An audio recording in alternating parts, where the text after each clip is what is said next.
আল্লাহর নবী সকলের কাছে শ্রেষ্ঠ ছিল।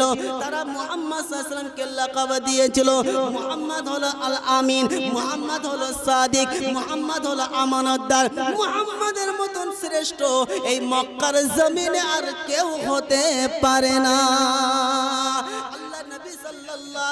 চরিত্র মক্কার মধ্যে সবথেকে শ্রেষ্ঠ ছিল। আমার নবীর ব্যবহার শ্রেষ্ঠ ছিল, আমার নবীর আখলাক শ্রেষ্ঠ ছিল, আমার নবীর আমানত মানুষ আমার নবীর কাছে আমানত রেখে দিত। আমার নবীকে তারা সত্যবাদী বলে আখ্যায়িত করলো। কিন্তু আল্লাহর নবী সাল্লাল্লাহু আলাইহি ওয়াসাল্লাম 40 বছর যখন বয়স হয়ে গেল আল্লাহ পাক নবুয়ত দিলেন। আল্লাহর নবী সাল্লাল্লাহু আলাইহি ওয়াসাল্লাম যখন নবুয়ত প্রাপ্ত হলো মানুষকে দাওয়াত দিতে লাগলো, ইয়া আইয়ুহান নাস কুলু লা ইলাহা ইল্লাল্লাহি তুফলিহুন।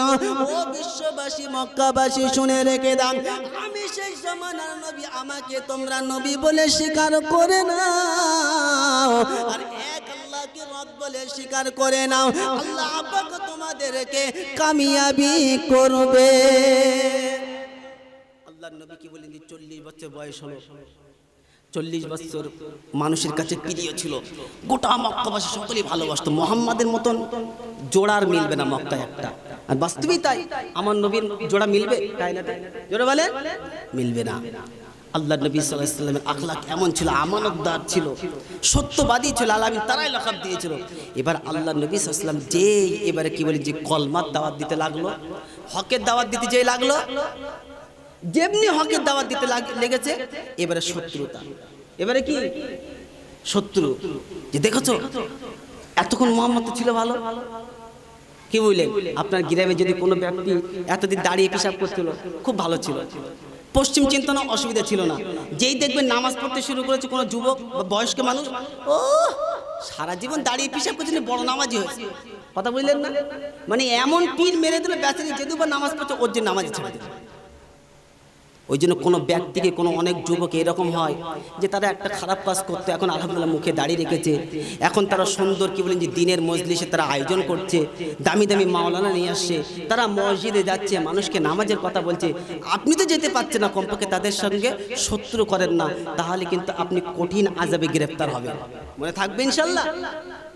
আল্লাহর নবী সাল্লাল্লাহু আলাইহি সাল্লামকে যারা এত ভালোবাসতো, আল্লাহর নবী বলছেন, দেখো তোমরা যাকে তোমরা পূজা করছো, যাকে তোমরা মাবুদ বলে মানছো, সব কিছু অস্বীকার করো, এক আল্লাহকে স্বীকার করো। গোটা মক্কাবাসী আল্লাহর নবীর পিছনে পড়ে গেল। এ যুবকেরা, নওজোয়ান তরুণেরা, আল্লাহর নবী সাল্লাল্লাহু আলাইহি ওয়াসাল্লামের পিছনে পড়ে গেল। আল্লাহর নবী সাল্লাল্লাহু আলাইহি সাল্লামের চাচার কাছে গিয়ে বললেন, তোমার ভাইপোকে বোঝাও। আল্লাহর নবী ছোটকালে দাদার কাছে কি বললেন যে লালিত পালিত হলেন। দাদা যখন ইন্তেকাল করলো, চাচার কাছে আল্লাহর নবী সাল্লাল্লাহু আলাইহি সাল্লাম লালিত পালিত হতে লাগলো। চাচার নাম ছিল আবু তালিব। এ যুবকেরা, নওজোয়ান তরুণেরা, পর্দার আড়ালে সম্মানিতা মা ও বোনেরা, আল্লাহর নবী চাচার কাছে এসে সকলেই অভিযোগ করলো, তোমার ভাইপোকে বুঝাও, তোমার ভাইপো আমাদের ধর্মকে মিথ্যা বলছে, তোমার ভাইপো আমাদের ধর্মকে ছোট করেছেন, তোমার ভাইপো আমাদের ধর্মকে ছেড়ে দিতে বলছেন, তোমার ভাইপো নিজেকে নবী বলে আখ্যায়িত করেছে, এক আল্লাহকে স্বীকার করার কথা বলেছেন। আল্লাহ নবী সাল্লাল্লাহু আলাইহি ওয়াসাল্লাম চাচা বুঝাতে লাগলেন, ভাইপো এমন কাজ তুমি করো না, কি তোমার লাগবে বলো। আল্লাহ নবী সাল্লাল্লাহু আলাইহি ওয়াসাল্লাম বলেন, চাচা আমি তোমার কথা শুনবো না, এক হাতে যদি চন্দ্র সূর্য এনে দাও, তারপরে আমি কলমার দাওয়াত দিতে বন্ধ করব না। আল্লাহর নবী সাল্লাল্লাহু আলাইহি সাল্লামের চাচার কথা যখন নিল না, আল্লাহর নবী সাল্লাল্লাহু আলাইহি সাল্লামের চাচার কাছ থেকে চলে আসলো, মানুষকে পুনরায় কলমার দাওয়াত দিতে লাগলো। গোটা মক্কাবাসী শুনে রেখে দেন, পুনরায় আল্লাহর নবীকে অফার করলো, মুহাম্মদ তোমার কিসের প্রয়োজন? যদি অর্থের প্রয়োজন হয় তোমাকে অর্থ দেব, যদি তোমার চেয়ারের প্রয়োজন হয় চেয়ার দেব, যদি তোমার পাওয়ারের প্রয়োজন হয় পাওয়ার দেব, যদি তোমার সুন্দর নারীর প্রয়োজন হয় নারী দেব, তুমি যে দাওয়াতটা দিচ্ছ দাওয়াতটা বন্ধ করে দাও। আল্লাহ নবী সাল্লাল্লাহু আলাইহি সাল্লাম বললেন, অর্থ আমি চাই না, ক্ষমতা আমি চাই না, নারী আমি চাই না, কিন্তু আল্লাহর দিকে দাওয়াত দেওয়া আমি মুহাম্মদ বন্ধ করব না। মক্কার জমিনে একা ছিলেন দাওয়াত দেনেওয়ালা। কার দিকে দাওয়াত দিত? আল্লাহর দিকে, আল্লাহর কথা বলতো। এরা দেখছে কোনো কারণেই হচ্ছে না, কত রকম পরিকল্পনা করেছে মারার জন্য, এ করার জন্য। অবশেষে আল্লাহ নবী সাল্লাল্লাহু আলাইহি ওয়াসাল্লাম চাচা বললেন, মুহাম্মদ আমি তোর পিছনে আছি, যা তোর যেটা ইচ্ছা লাগে সেটা কর, দাওয়াত দে, আমি তোর পিছনে আছি, কে কি করে আমি দেখে নেব। আল্লাহওয়ালা বন্ধু, আল্লাহ নবী সাল্লাল্লাহু আলাইহি ওয়াসাল্লাম মক্কার জমিনে একা দাওয়াত দিতে লাগলেন। গোটা মক্কাবাসী যারা আল্লাহ নবীকে কি বলেন যে সত্যবাদী বলে আখ্যায়িত করেছিল, আল আমিন লাকাব দিয়েছিল, আমানতদার লাকাব দিয়েছিল, তারাই এখন বিরোধী।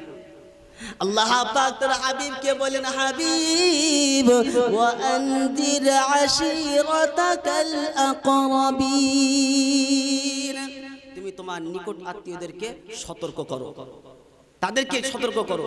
তো আল্লাহ নবী সাল্লাল্লাহু আলাইহি ওয়াসাল্লাম সকল মক্কাবাসীকে এক জায়গায় একত্রিত করলেন, একটা পাহাড়ের চূড়ায় উঠলেন, উঠে বলেন, আচ্ছা আমি যে তোমাদেরকে বলি যে এই পাহাড়ের পিছনে শত্রু আছে, তোমাদের প্রতি হামলা করবে, তোমরা কি আমার কথা বিশ্বাস করবে? সকলে বলছে অবশ্যই, তুমি সত্যবাদী, তুমি কখনই মিথ্যা বলতে পারো না। তো বলছে, দেখো তোমরা যদি আমার কথা সত্য স্বীকার করো তাহলে এই দুশমনের হামলা থেকে তোমরা বেঁচে যাবে, আর আমাকে যদি মিথ্যা সাব্যস্ত করো তাহলে দুশমনের হামলায় তোমরা গ্রেফতার হবে। তো আল্লাহ নবী, তোমরা আমাকে বিশ্বাস করো? তা বলছে হ্যাঁ। তা আল্লাহ নবী সঙ্গে সঙ্গে বললেন, সাক্ষ্য দিলেন যে এক আল্লাহকে তোমরা স্বীকার করে নাও, আর আমি মুহাম্মদ শেষ জামানার নবী, আমাকে তোমরা নবী বলে স্বীকার করে নাও। যখনই আল্লাহ নবী সাল্লাল্লাহু আলাইহি ওয়াসাল্লাম কথা বললেন, ওই যে আবু লাহাব কি হয় আল্লাহ নবী জোরে বলেন, সব থেকে বেশি খুশি কি বলেন যে আল্লাহ নবী সাল্লাল্লাহু আলাইহি ওয়াসাল্লাম দুনিয়াতে আসলেন না। আমি তো সংক্ষেপ আপনাদেরকে হচ্ছে মৌলিক জিনিস, যদি পুরো ইতিহাস বলি রাত কি রাত পার হয়ে যাবে। আল্লাহ নবী সাল্লাল্লাহু আলাইহি ওয়াসাল্লাম যখন দুনিয়াতে আসলেন তখন আবু লাহাব মিষ্টি বিতরণ করেছিল। জি জানো, আমার ভাই আব্দুল্লাহর পুত্র সন্তান হয়েছে, কথা বুঝলেন না? তো ওই আবু লাহাব কি করলো, আবু লাহাব বলছে, আলী হাজা জামাতানা, মুহাম্মদ তুমি এই জন্য আমাদেরকে একত্রিত করেছিলে, তোমার ধ্বংস হও, নাউজুবিল্লাহ, জোরে বলেন নাউজুবিল্লাহ। তো এই দেখবেন একটা মানুষ যদি কোনো একটা ইট নিক্ষেপ করে, ডান হাত দিয়ে যদি নিক্ষেপ করে তো বাম হাতটা কিছু দুলা দেয়, দেয় কি দেয় না বলে? দেখবেন আপনি পুরো বাম হাতটা স্ত্রীকে আপনি ক্ষমতা পাবেন না, খাতে পাবেন, যতই আপনি অ্যাঙ্গেল করেন না কেন এই হাত কিছু না কিছু নাড়া দেবে, দেবে কি দেবে না? বা কারোর বাম হাত ব্যবহার করে, বাম হাত আপনি ব্যবহার করেন, দেখবেন ডান হাত কিছু না কিছু নাড়া দেবে।